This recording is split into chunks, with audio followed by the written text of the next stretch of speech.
За 15 років життя в Пенсільванії я навіть не здогадувалася, що зовсім поруч є місце, де вже багато поколінь живе українська історія. Сьогодні поїдемо її шукати.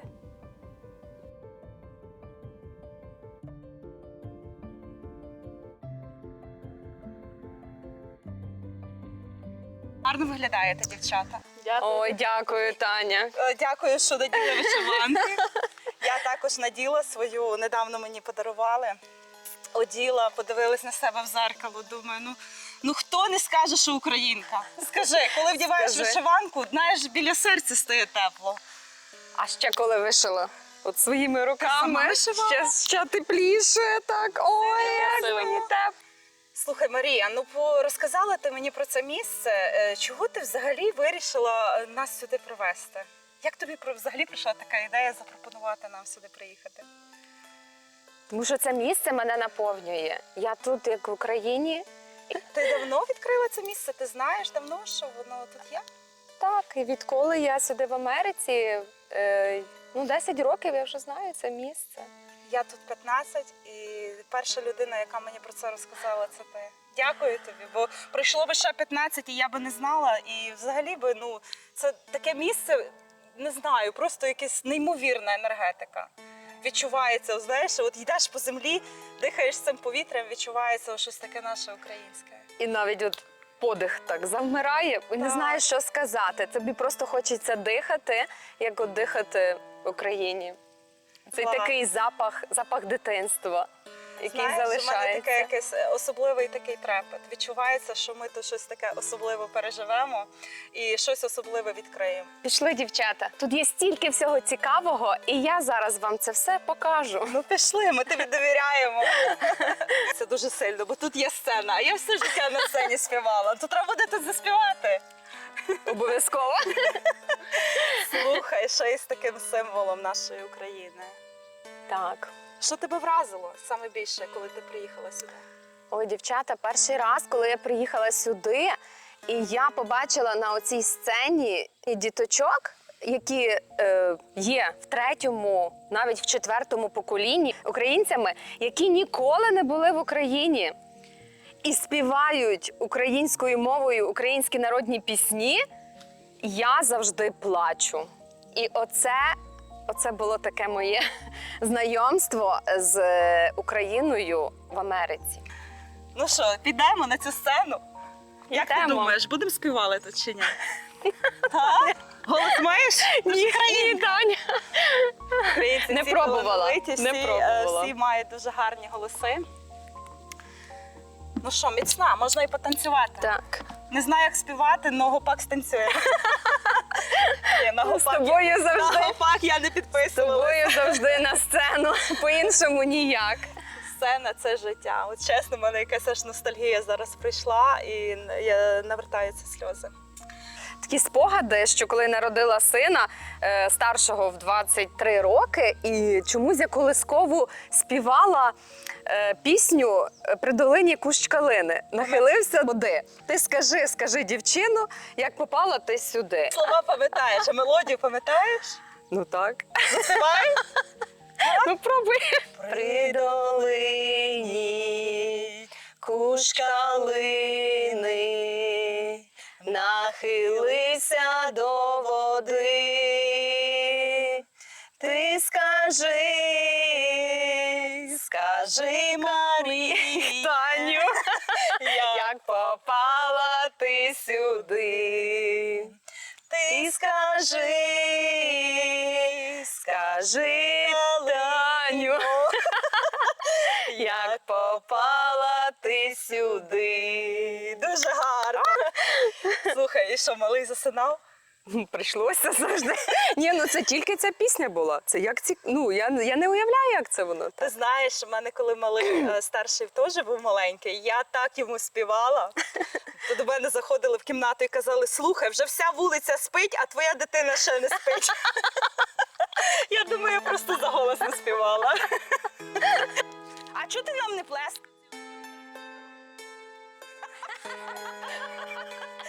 Тільки умова, якщо ти будеш плескати.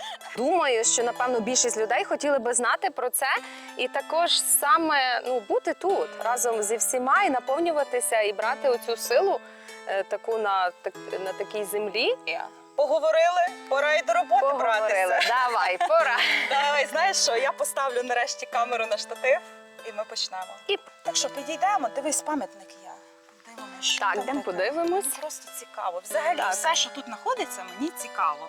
Хотілося б, знаєш, як найбільше дізнатись про це місце. Йдемо глянемо.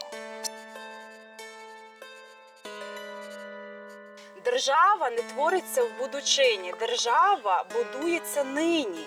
Ні кроку зі шляху, ні думки назад, ні хвилі даремне на місці.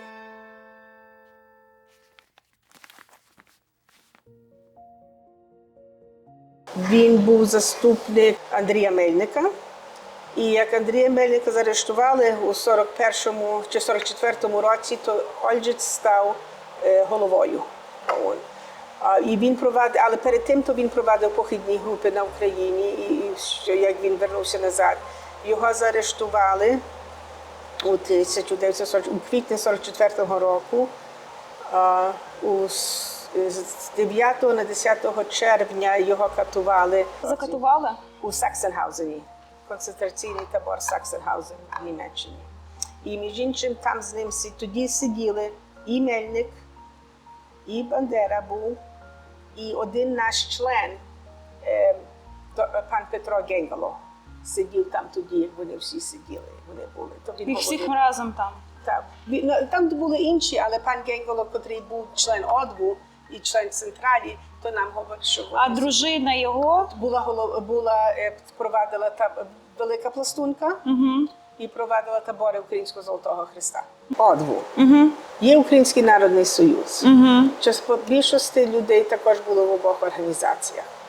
Американський уряд, та організація американського уряду, що я маю вам дати, сказали, що ОДВу і Народний Союз не допомагають Україні, але є нацисти, фашисти, і допомагають Німеччині.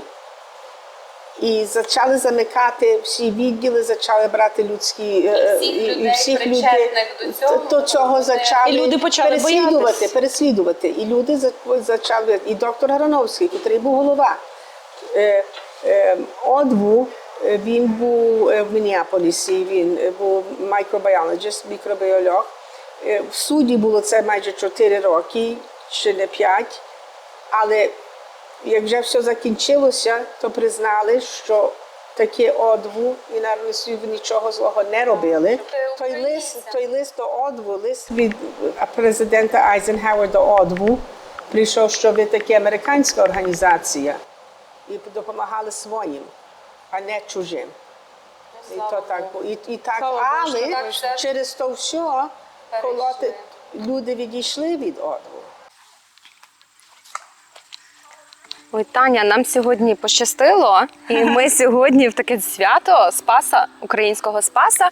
Ми саме в цей день попадаємо на відправу, де будуть освячувати яблука. Це так, як в Україні. Знаєш, це так символічно. Я не думала про це говорити, але так як моя сестра загинула, коли була маленька, то моя мама ніколи не їла яблука до Спаса. Вона як брала якийсь такий як піст, із-за того, що вона втратила свою дитину, вона завжди їла своє перше яблуко на Спаса. І ми навіть вчора з моїм братом про це згадували, яка в неї була сила волі. Так що для мене Спаса завжди якесь таке свято, бо мамі можна було їсти фрукти. Вона до Спаса ніколи не їла фруктів. І я дуже рада, що сьогодні стільки тут діток. Слухай, 60 діток, сказали, Так. тут відпочивають в лагері. І ми зможемо побути на службі в капличці тут. Слухай, символічно, ми не вибирали спеціально цю дату. Ми просто вибрали оцей четвер і виявили, що це Спаса. що це Спаса і що тут буде служба проходити в капличці. Мені прям дуже цікаво. Сні не снило, що я буду тут посеред гір в капличці на службі на самого Спаса. Мені теж. Яблучки. Красота. Будемо молитися за Божу ласку, за Боже благословення для нашого українського народу, за благословення вас, діти, за благословення ваших вчителів, а також за мир у нашій Україні і у цілому світі. У цьому святі переображення Ісуса Христа, за те, щоб ви мали мир і спокій в душі.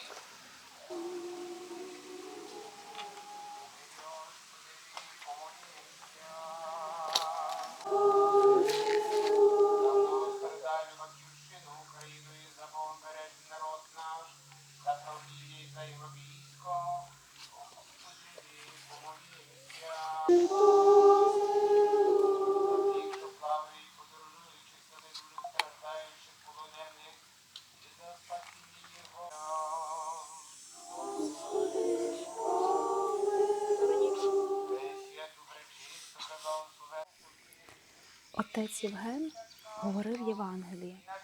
Він торкався мого серця.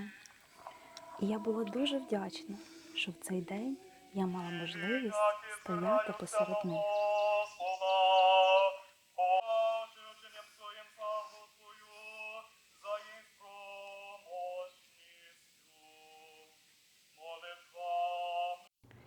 Ми часто думаємо, що історія, вона живе в музеях, але вона живе у людях. Ми дивились, як діти йдуть до причастя, слухали український спів і думали, як багато люди змогли зберегти тут далеко від України мову, віру, традиції. І головне – передати це своїм дітям. Ми приїхали сюди і стояли на службі так, ніби потрапили в давно знайоме місце. За тисячі кілометрів від України вони ростуть із речами, які колись були частиною нашого дитинства, молитвою, українською мовою, традиціями. І коли ми стояли там разом, серед людей, яких ще кілька годин тому я зовсім не знала, це місце відчувалось інакше. Дорогі отче, нам дуже приємно було сьогодні побувати на службі в такому чудовому місці, десь посеред горів, десь, знаєте, знайти таку частинку нашої України, доторкнутися до нашого українського. Отче, дуже вам дякую, що ви дозволили, що ми приїхали сюди, побували на службі. Чесно, коли я стояла на службі, я якось так перенеслась думками далеко в Україну, згадала своє дитинство, як мене моя мама тримала на ручках таку маленьку, бо я все чогось за службі прибіднялася і плакала, що мене ножки болять. Лінивенька була. Але мама привчила з дитинства ходити до церкви. І сьогодні я знову повернулася туди, в своє дитинство, і згадала всі слова, які правили в церкві. Знаєте, я могла стояти і всю службу разом співати, бо тому що це все було закладено в дитинстві. Отже, скажіть, будь ласка, чи важливо з дитинства привчати діток ходити в церкву? Перш за все, слава Ісусу Христу. Мені дуже є приємно. І дуже є важливо поділитися тим, що я, очевидно, зможу. Я є гордий і я дуже є радий за те, що насправді ви висловилися тим, чи ви скористалися з того, що вас навчали ваші родичі. Але деколи не обов'язково, щоб родичі навчали, бо через те, що як ми чуємо голос Бога, насправді Ісус кожного з нас кличе до того покликання, до якого насправді Він вважає, кожного зокрема. І людина насправді є щаслива, життєрадісна і задоволена, і має душевний мир і спокій, коли вона знаходить Христа, коли вона живе з Богом. І коли ви це сказали про себе, я насправді був дуже зворушливий, як насправді ваші батьки вам передали той скарб духовний, який насправді не один раз потрібний для нашого, чи для дітей нашого майбутнього. Якщо ми не будемо вчити дітей, якщо родичі не будуть вказувати шлях чи дорогу до Бога, все насправді марно. Ми можемо досягти великих успіхів, так як зараз ми бачимо, великі досягнення технології і всього іншого, науки. Але коли ми насправді знаходимося на грані того, що багато ми чого втратили. Багато закритих церков, багато закритих монастирів. І тому насправді ми повинні відкрити шлях до Бога для наших дітей у майбутньому. Щоб насправді ці церкви були заповнені і щоб їхні серця були з Богом, а душа мала той мир і святий спокій. Це насправді, що мені би хотілося сказати. Коли я і сьогоднішній день, я був зворушливий, коли ті діти, які приїхали на цей табір, вони так старалися молитися і насправді разом духом перебувати на молитві чи на святій літургії разом спільно з священником. Це є дуже-дуже важливо. І я думаю, що ця насправді відправа, ця літургія, ця служба Божа додасть їм того насправді щось важливого, як я сказав, духовного скарбу. Вони отримали благословення, вони відчули насправді те, що вони хотіли би відчути. Але насправді я би просив, щоб більше наші новоприбулі звернули увагу, щоб прийшли до святих храмів, щоб насправді могли ми разом спільно співпрацювати, ділитися. Вони повинні відкрити для священників чи для наших епіскопів своє бачення, а ми повинні для них дати те, що в силі нашій – духовне багатство і духовний скарб. Так що я запрошую до церкви Святого Володимира у Палмертоні, також і відвідати цю оселю, де насправді збираються люди і відчувають щось таке, коли насправді я ще був дитиною в Підпіллі, чи в Зарваниці, чи в Грушеві, чи в Погоні.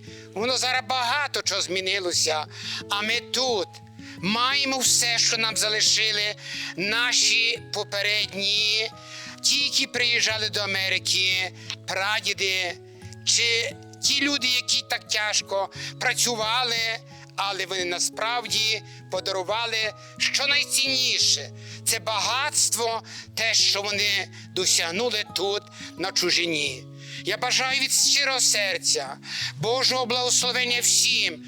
Найбільше, щоб ми йшли до перемоги, щоб наша Україна дочекалася того миру і щоб насправді ми, українці, запрошували в нашу Україну людей з цілого світу, бо ми є українці. І ми повинні знати і розуміти, як наші прекрасні пісні в єдності, сила народу, Боже нам єдність і любов подай. Божого вам благословення і святкового настрою. Євгенія, мені дуже з вами приємно познайомитися. Я всю службу стояла і дивилася, як ви в книжечку відкрили, і там все читали, і співали, і хрестилися. Видно, що ви тут не перший день. Чи ви пам'ятаєте той день взагалі, коли ви приїхали в Америку? Коли це було? Пам'ятаю. То був 1949 рік, 24 жовтня. Це була осінь. Так, і ми їхали кораблем General McRae 12 днів до Америки. То був військовий корабель General McRae. Вам було страшно тоді? Я була ще молода дитина, так що ні. Скільки вам було рочків? 12 доходило. Такий підросток вже. Так. Вже все розуміли. Але розуміли, слухайте, я була під бомбами у Львові. І ми тільки з кухні вийшли. То було зелені свята. Ага. Ми пішли на цвинтар, де дідо і баба поховані на Личакові. І ми тільки прийшли до хати, тато пішов брати собі купель, купатися, як почало світло гаснути. І родичі побачили, ага, щось є не в порядку, і почули звуки літаків. То тоді родичі кажуть, ні, ми таки мусимо йти до півничі. А через кухню ще була одна кімната, і там мешкали наші родичі знайомі, чоловік і жінка. І тато каже до них, слухайте, пане Кричило, чи ви йдете до півничі? А він каже, а чого, перша бомба не мусить на мою голову впасти. Тато каже, але я йду. І взяв мене і брата, ну, мама також. Ми пішли до півниці. І тільки ми ногою стали в півниці, як там в ту кухню, де ми хвилинку тому лишили, впала бомба. Добре, що ви пішли. Щинився страшний крик, і рух в півниці створився дим, бо як бомба вдарила, то стегон з того всього. Страшний порох був, люди настрашилися, що пробили, може, лінію газову і почали вибігати з півниці. І мій тато почув туди страшні крики. І тато каже до мами: ой Боже, може там тим щось кричилам, щось сталося. І тоді тато почав до них кричати і почув його голос. І він татові відповів. Ну, в кожному разі ми постояли в коридорі, і я пригадую, там вікно було, і я пригадую, дитиною подивилася через то, а то була ніч, подивилася через вікно, і я бачила, як з неба такі білі світла летіли. Бо як вони бомбардували, то вони кидали білі світла, щоб видіти, де бомбардувати. А ми мешкали у Львові недалеко почти, здається, якщо я пам'ятаю. Я знаю, що напроти хати там такий був величезний мур, і я там дитиною санкувалася. І ми, туди, як трошки вже тим перейшов, ми назад почали вертатися до півниці, але далі ще чули такі стоги. А там в Кам'яниці був дуже великий коридор. Треба було досить кавалок йти до сходів, щоб на гору. Ми на другому поверсі мали мешкання. А попри ту Кам'яницю, в той час, як бомба впала в ту нашу кухню, там були балконики, але такі маленькі балконики. І як той мужчина йшов попри нашу хату туди, там, де ми мешкали, попри ту Кам'яницю, той балкон впав і впав йому на ноги. І від колін йому розпластив ноги. І він почув голоси в Кам'яниці, і він почав повзти. Він рачкував, і він зарачкував досить близько вже до півниці. І люди вийшли і побачили його, і взяли його до півниці. Я правда, і мій тато казав, я того не пам'ятаю, але мій тато казав, каже, він кричав: мене мої брати вбили, бо він був російський вояк в німецькому полоні. І він казав, а то вже туди, в 44-му році, то вже туди росіяни бомбили Львів. Туди ми звідтам, мешкання було розбите, то ми пішли до сестер на 2 дні переночувати. Туди тато знайшов мешкання в родини, що їх не було, недалеко церкви Юра. І знов, коли бомбили Львів, то ми втікали до схрону, до церкви до Юра, бо мій тато колись працював в бібліотеці митрополита Шептицького. І вже як та війна загострювалася, тато пішов на аудієнцію до митрополита Шептицького, а митрополит Шептицький сказав до мого батька: беріть діти і втікайте, бо то буде страшна війна. Я пригадую, І тато послухав? Я була з родичами, мене взяли тако. Я ледве головою до його бюрка досягала, він таку сиву бороду мав. Така велика постать була. І я його донині пам'ятаю, і я сідай коло нас того. щодня молюся до нього, щоб його проголосили святим, бо йому то належить. Червоний Хрест допомагав вам, так? Ні, тато нас знайшов, де ми є, через Червоний Хрест. І тато туди до Бадауза. Тоді був Червоний Хрест, який допомагав знаходити. І туди було місто, божечко, мені тепер з голови вилетіло, де були самі полонені. І то місто сказали, що не будуть бомбити, бо там були полонені. Така була система, так? Але сталося, що вони його збомбили. І тато оповідав, що як тато приїхав до того міста далі втікати, то там так страшно все горіло, що асфальти аж той ломилися. Плавалися. Каже, тато, то було страшне. І довго тато до вас добирався? Я не знаю, не знала. я не можу сказати. Тоді, як тато... А той день, коли ви тата побачили, ви пам'ятаєте? Ні. Ні. Ні. А ви знали, що ви його побачите? Ні. А звідки я знала? Я не знаю. Я знаю, що мій брат туди маленький захворував. Треба було десь дістати лікаря, за лікаря було дуже тяжко. Мама пішла до Баверки, а що там недалеко був шпиталь, і в тім шпиталі були німецькі вояки і був лікар німець. І та Баворка пішла до нього попросити, чи він би прийшов до брата, до мами. І німець годився. І то я пригадую, бо він був дуже високий в такій німецькій мундурі. А я дивлюся, мама взяла мого брата на руки, а він так зложив руки. Боже, як я молилася, щоб він не помер. Скільки йому було тоді? Я думаю, що Левко туди мав, може, 4 рочки, може, ні. Всі дітки з вашої сім'ї вижили? Скільки вас було в сім'ї?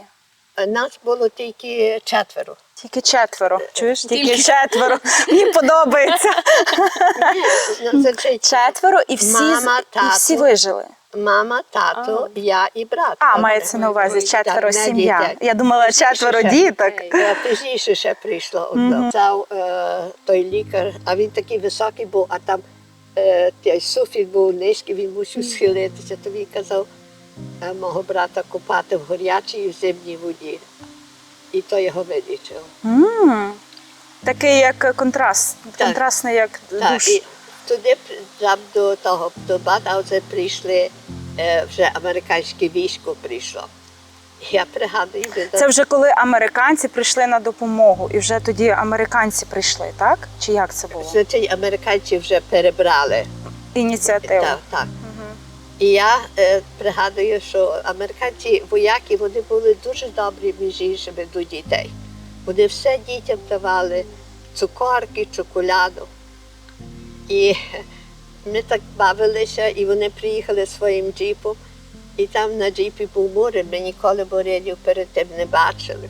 Що було? Мурин чорний був вояк. А, чорний. Чорний вояк.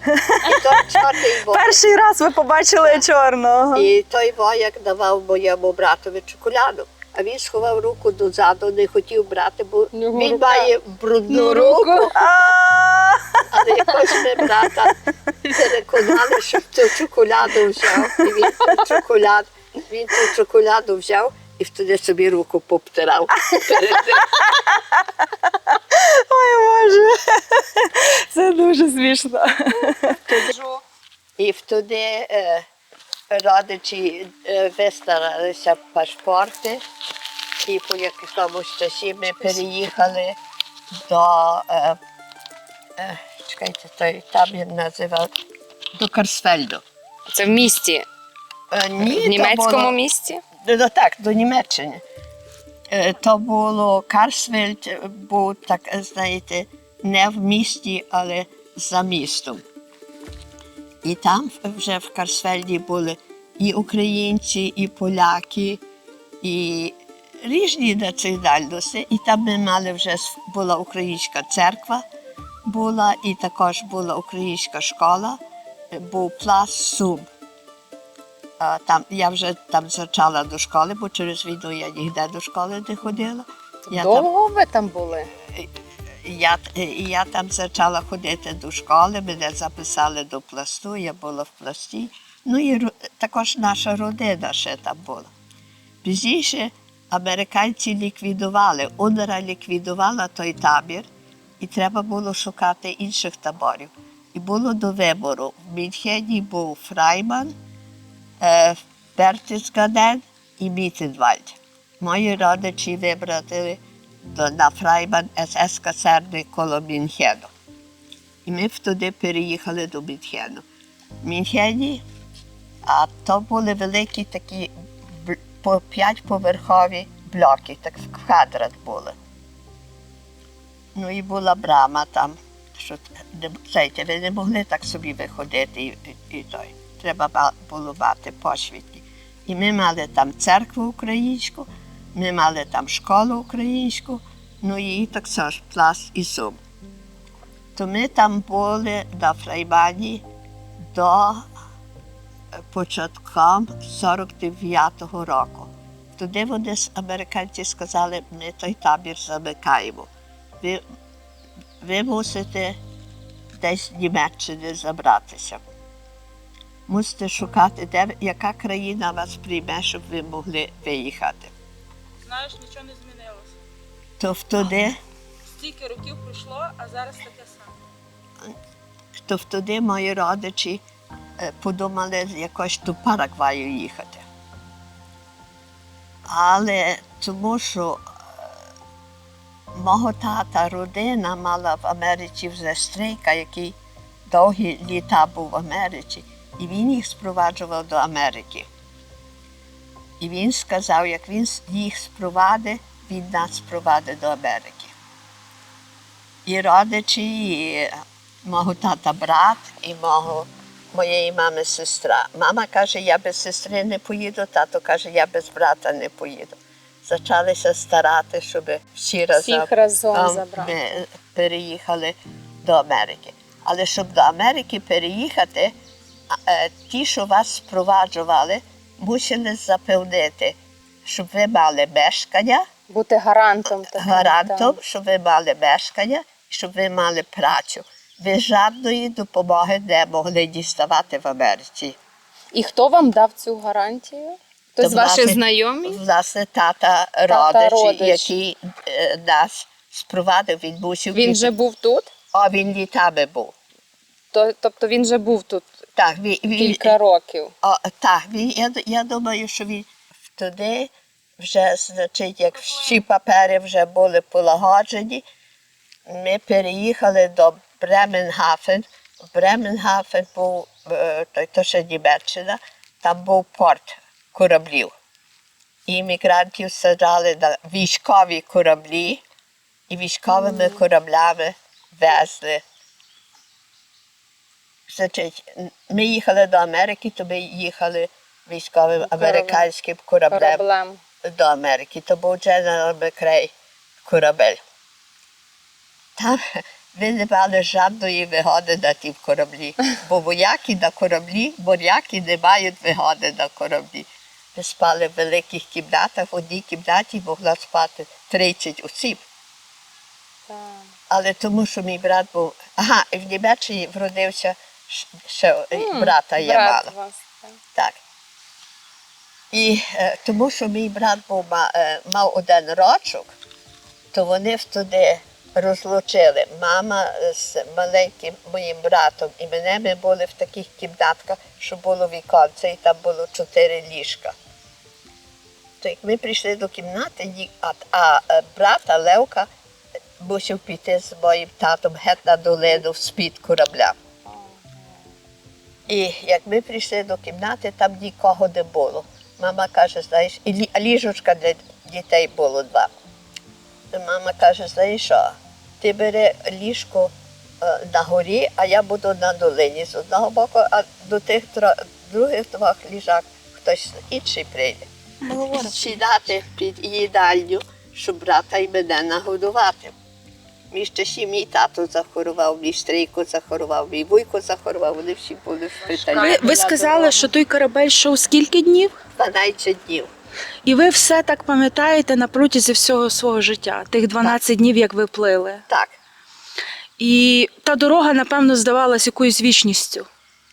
Знаєте, що ви як дитина, ви то не розумієте. Не до кінця. Так, ви то все так не розумієте. Але, значить, я то пригадую. І як ми приїхали до Нью-Йорку, Що ви перше побачили? Чи пам'ятаєте той день, як ви? ми не приїхали до Елліс-Айленд, бо іммігранти переважно приїжджали на Елліс-Айленд. Це був спеціально виділений порт для емігрантів. Для іммігрантів, там, де статуя Свободи. А ми приїхали просто до Нью-Йорку, до міста до Нью-Йорку, порту. І заки ми з корабля вийшли, то ми дістали такі торбинки, і в тих торбинках була чоколяда, нитки до шиття, і ще щось було, я вже не І пригадую. то було радість. Ви, напевно, той шоколад до сих пір пам'ятаєте смак. Ні, бо я ту чоколаду. Не їли? Не довіряли? Ні, чекайте, бо я вам скажу, що заки корабель приплив до порту, я її надкусила, а над ліжком була маленька поличка, і я її поставила на поличку. Потім І як кораблем хитало, так от чоколяда Полетіла. злетіла на мене, і я прилипла до простила. Наробили клопоту мамі. То я вже тої чоколяди не мала. Ми приїхали до Нью-Йорку. Вже було темно, вже було, як ми приїхали до Нью-Йорку. Ми вийшли з того корабля. Вітер зірвався, повно паперу на нас летить. Гурма паперу, бо Нью-Йорк був брудний жахливо. Брудніший, ніж зараз? О! Тепер є чистота. І То виходить, що українці приїхали трохи порядок навели, ні? ні. Ні? І туди родина, туди виїхали до нас, до Нью-Йорку, і нас на поїзд і привезли до Філадельфії. І так ми учили в Філадельфії. То ви поїздом сюди, в Джимтор? Ні. Думаю, може, як ви сюди саме попали? А туди, як тут я попала, Так, от саме тут. на Скільки Острах. років ви тут живете? ми хату маємо вже 50 літ. Ми з чоловіком будували хату. Тут? Тут. В Джимторп? Ми не є Джимтор, ми є Лігайтон. А, Лігайт, окей. Так. Ага. Окей. Так що, а як ми приїхали до Філадельфії, ну то ще туди на Фрінкліні була українська церква. Він нам вистарався, за тиждень ми дістали мешкання, де ми мешкали. І мене дали до сестер Васильянок на факчись. Хотіла до хати, я не хотіла там бути. А звідти ми їздили до Дженкінтауну, до народної школи. Угу. Приїхали до Дженкінтауну, до якої класи ми маємо йти, де ми маємо йти. Ми нічого не розуміємо по-українськи, американські сестри. Там, де діти йшли, там і я пішла. І так я полишилася позаду з класами. Я всюди в класі була старша, бо я пішла. Там діти йшли, і я пішла. Пані Євгенія, ви приїхали в 12 років в Америку, так? Так, я ще не мала точно 12 літ. Так, ну, Так, а скільки років ви в Америці на сьогоднішній день? 70 літ. 70. І віриться вам? Ні, в Америці та де, і більше. Та де, вже буде 80, бо я на другий рік буду мала 90 літ. Вам буде 90 років? Та я би ніколи не сказала. Ой, Та я вам серйозно кажу. Ні. Ви не виглядаєте на 90. І скажіть, ото стільки років пройшло, чи віриться, що стільки років пройшло? Як воно життя тут? Пролетіло, чи як воно відчувається? дуже скоро. Дуже скоро? Скоро так. Я ще пізніше, я ходила до сестер до Слоуцбургу. Я не знаю, чи ви чули за Слоуцбург. Там є все відпуск. Там були сестри служебниці. Бо пізніше, як вже багато іммігрантів приїхало, то відчинили українську школу при катедрі Філадельфії. Угу. Там були і, власне, сестри служебниці там вчили. То спочатку, як ми ходили до школи, то 4 класи в одній кімнаті вчилися. Угу. Спочатку, Так. аж Я пам'ятаю, що прабабуся розказувала, що і в Україні таке було. Також вчилися так, всі вкупі класи. Бо вчителів не було. Так, напевно, Ну, напевно. вчителі, то сестри вже були, але не було ще приміщення. Скажіть, будь ласка, чи були ви в Україні? Так, І якщо була. були, то скільки раз? Я була один раз, і я поїхала туди, як Україна вже була війна, бо я би за совєтських часів, щоб ви мені обіцяли гори мільйони. Ви Я б не би була поїхали? не поїхала, бо за мною ходив той. Перше мешкали кухня і одна спальня, і нас 5 там було, і спільна лазничка з іншими сусідами. То я будилася і плакала не раз, бо то мені нагадувало звук алярму ще з дитинства, з війни. То довго тривало, заки я то поборола. Сни снились, Так, напевно. ну і пізніше я скінчила школу. Як була в сестер в Слоуцбургу, я там 4 роки мешкала в Слоуцбургу. 2 рази на рік тільки приїжджала до хати. На Великдень і на Різдво. І от ви приїхали в Україну. І як воно було? Оце пам'ятаєте якесь відчуття? От як для жінки, вас що ви відчували? От як жінка, як українка. Я дуже тішилася, що я могла, бо я мала багато родини на Україні. І я тішилася, що я побачуся з родиною. І ми так як в дворі, а ми жодною групою не їхали, тільки моя дворідна сестра, ми обі сіли на літак, то ми приїхали до Києва. І там мене стрінула моя друга дворідна сестра.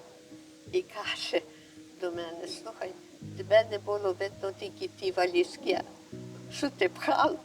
А ми не могли дістати візочка на валізки, тому що ми не мали грошей, щоб можна було візочок взяти. Але якийсь пан добрий, душний українець кинув нам гроші і дав нам той візочок. І ми не знали, знаєте, до котрого через контролю йти, бо ви мусили перейти контролю, мусили валізки контролювати. А я везла родині, вони хотіли апарати до тиснення крові і апарати до фотографій. І я то в Walmart'у все накупила, запакувала валізки. Іду до комісії, я собі думаю: Господи Боже, зараз мені то все повідбирають. Але нічого. Я говорю по-англійськи, я не говорю по-українськи. Говорю по-англійськи, вона щось там питається. Я кажу: я була в Walmart'у, по-англійськи, я була в Walmart'у, я собі в Walmart'у купила один апарат. І то все, що я маю. І ви знаєте що? На ціле щастя нас пустили. А ви переживали, що таке може бути? Так, бо відбирали. Цей страх був. Так, то відбирали. І тоді моя родина стрінула в Києві, а що тут був один пан вже на оцелі, вже оцеля туди була, бо то я їхала на Україну 20 літ тому. Тут був один пан, а він коло Києва в Ірпіні, його донька була. То ми усіли в його доньки на кілька днів. Вони так коло нас ходили. Я пригадую, вони свіжі трускавки нам на сніданок давали, і черешні давали, і він нас возив по Києві. І я дуже багато побачила в Києві. Церкви, ну так, я вже була замужна, я вже діти мала. Ні. Чекайте. Так, я вже діти мала, напевно, що. Ви тут в Америці зустріли чоловіка, вийшли Так, заміж. Так, в церкві, через В церкві познайомились. Святого Николая. Все-таки дуже важливо, бачиш, що українці могли отак знайомитись, приходити і в церкві є можливість. Ви знаєте, як ми Церква так ніби об'єднувала, так? Так, як ми приїхали до Америки, то все зустрічалося під церквою. Та це таке було, як... Це було, все розмова була. А ти дістав працю, а де ти дістав працю, а де можна дістати працю. Туди лікарі, професори йшли працювати до фабрик, на різні Всі дипломи лишалися в Україні, і ти йшов працювати, де була робота. А як ви думаєте, зараз щось помінялося, чи воно так само? Світ помінявся? Ви приїхали на все готове. Ти подивися, ми вже приїхали на все готове. Дивися, капличка. Слухайте, Ви маєте я з вами церкви, згідна. ви маєте школи, ви маєте організації, ви все маєте. Ми не мали, мої родичі то все Ви були будували. першопроходці. То все будували, щоб тут, щоб було. І в нас в хаті не вільно було говорити по-англійськи. Не вільно. Ні. Мене теж. Я забороняю говорити. Мої діти і мій внук говорить, я маю одного внука, говорить по-українськи. Скільки вашому внукові? 25 років. Як звати його? Ромчик. Ромчик. О, Ромчик. І він говорить по-українськи, і він належить до Пласту. І ви були в Пласті? Я далі ще є. Ви ще є. Я є далі. Я належу То ваша заслуга. до Чортоплаву. Моя донька в Пласті, мій жат в Пласті. Ми всі є в Пласті. Колись моя мама була в Пласті також. Ви привили ту любов до українського. То хата. Ви знаєте, хата. Скажіть, от стільки років ви далеко від України. От що допомагало вам за всі ці роки не забути, звідки ви? Ну, зрозуміло, що ви зустрічали людей, що ком'юніті, якісь організації. Але, як то кажуть, це ж не купиш за гроші, воно або є, або його нема. То є виховання родичів. Від батьків все-таки Від залежить. батьків, так. Любу книжку, хай дитина прочитає, воно нічого їй особливо не поможе, якщо батьки не навчать. Та це від батьків. Я як приїхала в Україну, то моя дворідна сестра каже до мене: слухай, ти не приїхала нас відвідати, ти приїхала ганяти по Україні. Ми їздили з одного місця на друге місце. Ми дуже... В мене гості тепер нема як, бо мою півницю... Ми не напрошуємося. Чекайте. Мою півницю заляла вода на Великдень. 4 інші води, бо є річі, що в воді було. Вони, я мусила згусити до... Я хочу щось сказати. Можна? Прошу. Пані Євгенія, я вам хочу подякувати, що ви виділили час для цієї розмови. І знаєте, що ще хочу вам сказати? Ну. Від всіх українців. Хочу вам подякувати за те, що ви проклали всім дорогу, і ми приїхали сюди, і нам не було так страшно вже, як ви приїхали. Я вам дуже дякую. Я тільки скоренько скажу, як відчинили Лігайтон, як купили землю. Тут землю люди складалися Докупи. гроші, щоб ту землю купити. Це українці купили. Так, ну українці, Всі докупки. то було 400 акрів. І вони частину тих акрів продавали на землю, що можна було хату збудувати. Мій тато каже, Докупки. Представляєш, як було? купи землю. А я вже була замужна, я Щоб вже всі мала жили діти, добре. і мій Всі чоловік, разом, щоб жили. і мій чоловік вже був хворий на серце. Я кажу, тато, ми не маємо грошей, звідки? Я не працювала. Я кажу, звідки ми візьмемо? Нічого, купи землю. Я якось З Божою поміччю. Джугала чоловіка, якось купили ту землю. Дожди. Не купили землю, а мій тато каже, а тепер будуйте хату. Я кажу, хату? Чи ми будемо хату будувати? Побудували? І побудували ми 30 літ. Вау! Сашу, що я вам там наговорила? Але знаєте що, за ті всі часи і мої діти, і мій внук все говорить по-українськи. І тримаються українську. Мій внук навіть має панянку пластунку українку. І це ваша заслуга в цьому. Та є, мушу Так. сказати, що є. Бабусі 90 років. Вона на своїх ногах, в здоровому розумі, весела, енергічна. Пішла до своєї машини, зараз сяде за руль і поїде до свого дому. Їдете на наші фестиваль? Якого числа? На другу суботу і неділю. Друга субота, неділя. Я не знаю, як дівчата. Ви можете приїхати? Якби мили, А я розумію. кожного року один і той самий час? Так, так. Знаєте що? Ми, може, і не приїдемо, але ми розкажемо, що у вас Прошу. буде фестиваль. Можливо, ласка. хтось з українців не знає і вони приїдуть. Прошу. Оскільки багато людей тут буває? Так, направду. Там того року зірка була з Канади, і ми мали, може, до 1000 людей. Що тут. Багато від околиці приходять, і що, але приїжджають, направду. З Філадельфії, Нью-Йорк, і що. Залежить, бо то також у Рочестер, Нью-Йорк є фестиваль, той самий час, так як ми. Але то тепер, так як бензина дуже дорога, і що, то не знати, то хоче їхати де. Люди дивляться вже скільки на дорогу треба потратити. Так, направду треба, бо ті ціни були тані, але, на жаль, пішло до гори і жити, і що таке, то трохи тяжко. І перець. Смачно. Ви тут як працюєте? Ви кожне літо тут чи як? Так. Кожне літо? На Направду- сезон?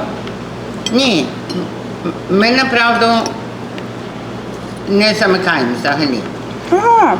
Що від травня до жовтня то є наш великий сезон. А тоді у зимі є різдвяний базар і друге залежить.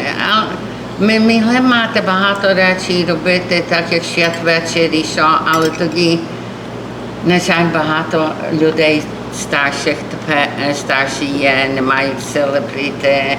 Як ви Ті, хто знають, вже старші, а ті, що молодші, тільки приїхали, вони ще, може, не знають, що сюди можна приїхати. Не приходять. Як воно? Ми оголошуємо, ми є на Facebook, ми є на Instagram. Я думаю, Ксеня дала нас на Facebook, де я керую ту сторінку. Instagram і TikTok Ксеня Крилюк. І вона каже, бо вона молодша, вона каже, що вона всім висилає, що знає, і говорить. Ми як будемо їхати, ви нам дайте свою сторіночку, і я, коли ми зробимо відео, я туди покладу, Добре. Так. щоб люди знали. Тому що багато українців приїхали. От, І і не чесно, знають. я тут 15 років, я не знала. Мені Марія розказала. Ну, я вам чесно кажу. А якщо, наприклад, А так... пані Галан нічого не казала, чекай, як я її побачу. Я Вона їй мене скажу. привела. Я просто з Танею познайомилась недавно. Недавно, ми недавно познайомились. І А так. Наталя, то ж ви знаєте, вона рада завжди допомогти всім. Вона не раз допомагала нам вареники робити на фестивалі, що тоді казала, що працю має і правнуки, і каже, нема часу. Я кажу, ми всі знаємо, що нема часу. Я кажу, Ділянки. І люди покупували, і тут були українці. І це було та й українське село. Всі імпрези тут ділися, люди з Філадельфії приїздили, маса людей було. І у 57-му році почали табори Українського Золотого Христа, де пані Оксана Генголо була, вона була в Золотім Христі і вона була референтка таборів. Між іншим, Оксана Генгло разом з Ольжичем ходили до школи. І вона також народилася 1907 року, та й Ольжич, і вони до школи ходили разом. Того. Але вона сюди прилетіла. Та після війни, після Другої світової війни. А Ольжич так і не був. О, ні, Ольжич був в Америці. Ольжич був в Америці. Історії, що не був. То ніхто не знав. Ну, пише, що Він по секрету сюди приїхав. Він викладав у Гарварді. Він археологію викладав у Гарварді.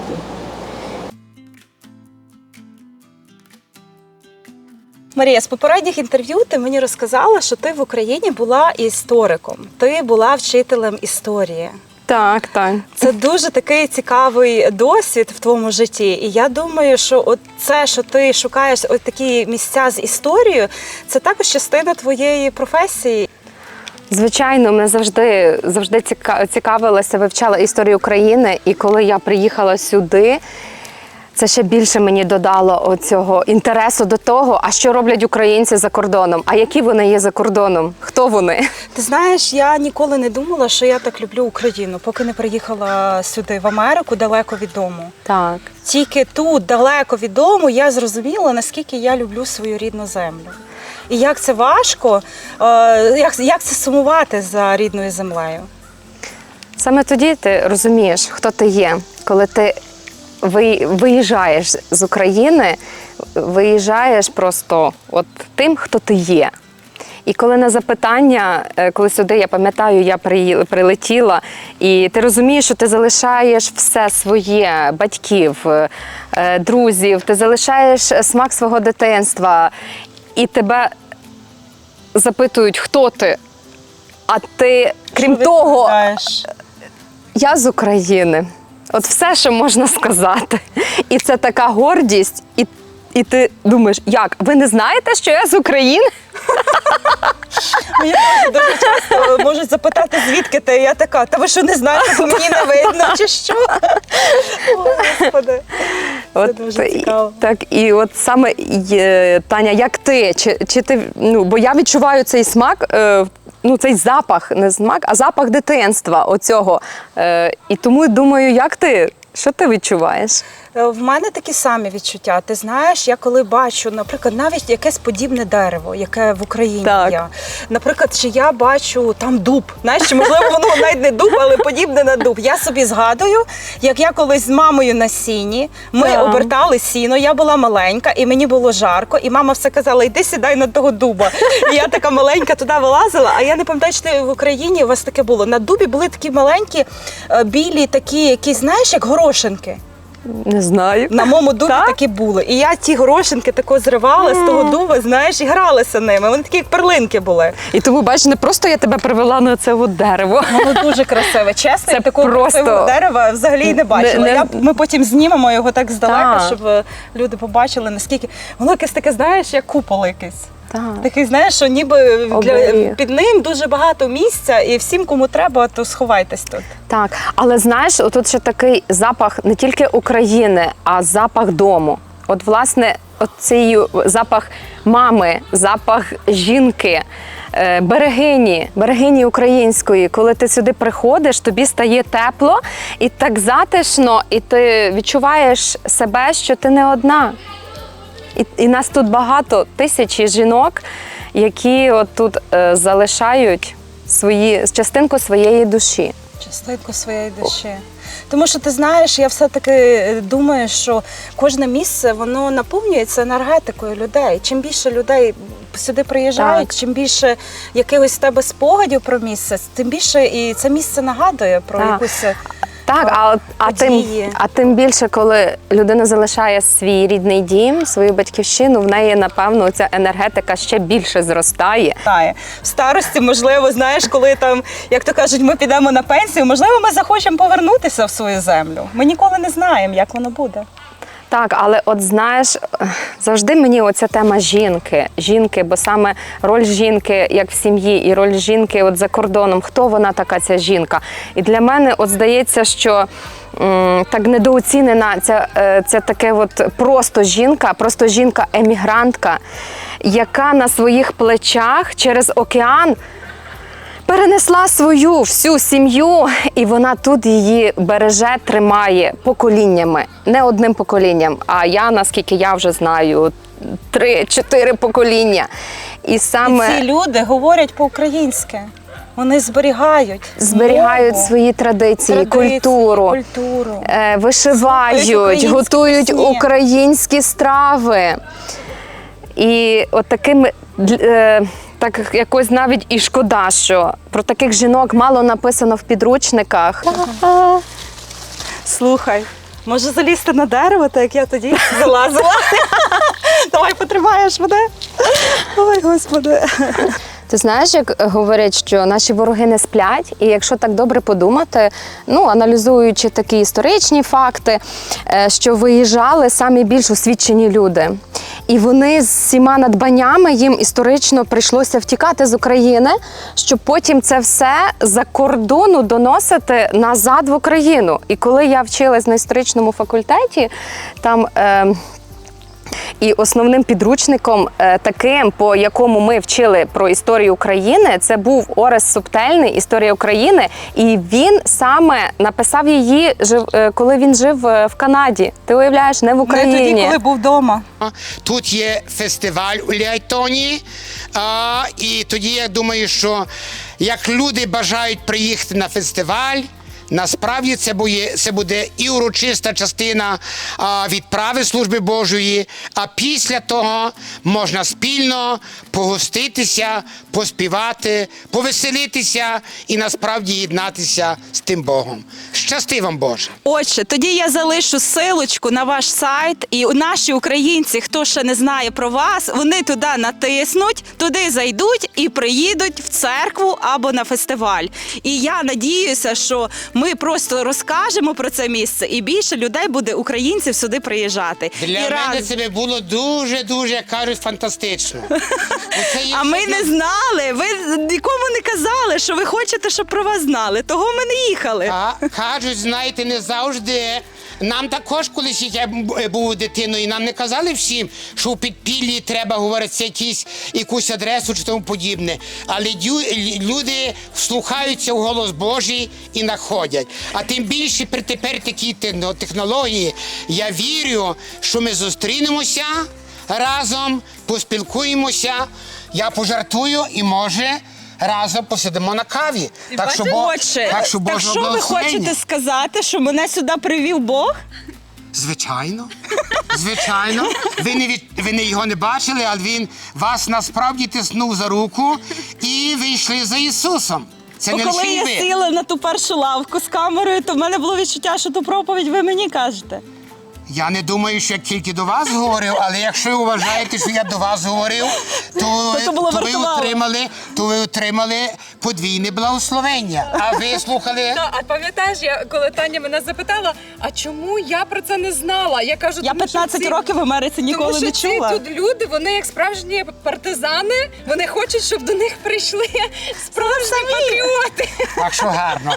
Мені навіть приємно почути, що ви говорите патріоти, бо я горджуся тими людьми, які знають слово патріотизм. Це і дуже важливо. Ми не повинні стидатися, що ми є українці. Ми не повинні соромитись тим, що ми є патріоти. Якщо ми навіть тут, в Америці, чи по цілому світі розкидані українці, я б сказав, для нас ніби добре, але ми є на чужині. Чужина не гріє. Тому я вибачаюся, де б ми не були слова Шевченка. Як сказав? Як умру, то поховайте. Чи ви про щось друге? Ні. Ви чужого навчайтесь, а свого не не цурайтесь. цурайтесь. Так. І то дуже гарно і дуже важливо. Нехай ласка і благодать Божа скрепляє вас на дусі. Бажаю вам Божого благословення. І нехай Матінка Божа вас зігріває і охороняє. Во ім'я Отця і Сина і Святого Духа. Амінь. Дякую вам, Щасти Отче. вам і нам, Боже. Побачимось. Побачимося. І з вами ми також побачимось. Якщо ви натиснете силочку і перейдете на сайт і знайдете адресу. Я пригадую Івано-Франківську, там був такий отець Данилович, він був монах. А ми були семінаристи, а він казав так, ми побачимося. Ну, а ми семінаристи, знаєте, кожен має ті свої жарти. Отче, де ми побачимося? Він сказав, я не знаю, чи там, але там обов'язково. Так що нам не треба думати там, а треба думати, що ми зустрілися у вічності, у небі. Тільки у небесах. Так що всього найкращого. Я Боже також благословення. це вірю. Дуже Божого вам дякую. благословення. Вам також. Всього Процвітання найкращого. і всього найкращого. Дякую, дякую. Націоналістів, котрі були в Нью-Йорку 13 вересня 36-го року. То був всіх, тут є прапор ОДВу, тут є пан Мирон Коропас, тут є пані Різник, пан Різник, Грановський там є. Скажіть, будь ласка, а що таке націоналісти? Бо всі щось дуже бояться того слова тепер. У мене націоналіст є людина, котра бореться за Україну, котра плекає той дух України, котра хоче далі, аби Україна була самостійна держава, та як, і котрий працює до тої мети, щоб була Україна, і аби люди знали про Україну, другі народи, що так як тут ми робимо все не тільки для себе, українців, але даємо знати поза тереном української спільноти, що і хто є Україна. Ми їхали додому, а я ще довго думала про цей день і про людей, яких тут зустріла. Оселя імені Олега Ольжича існує в Пенсільванії вже майже 7 десятиліть. Змінювались покоління, приїжджали нові українці, тут виростали діти. А тут і далі звучить українська мова, відбуваються богослужіння, зустрічі та свята. Я приїхала сюди вперше і майже нічого не знала про це місце. Не знала, скільки історій зберігається за звичайним знаком при дорозі. І точно не думала, що одна поїздка змусить мене потім сидіти над архівами, старими фотографіями і документами, намагаючись зрозуміти людей, які багато років тому так само будували своє життя далеко від України. Вони залишали дім, починали все спочатку, але зберігали мову, віру, культуру і передавали їх своїм дітям. А вже під час монтажу цього фільму історія несподівано отримала своє продовження. 13 серпня 2026 року останки Євгена Коновальця повернули в Україну. Через 88 років після його загибелі Євген Коновалець повернувся в українську землю.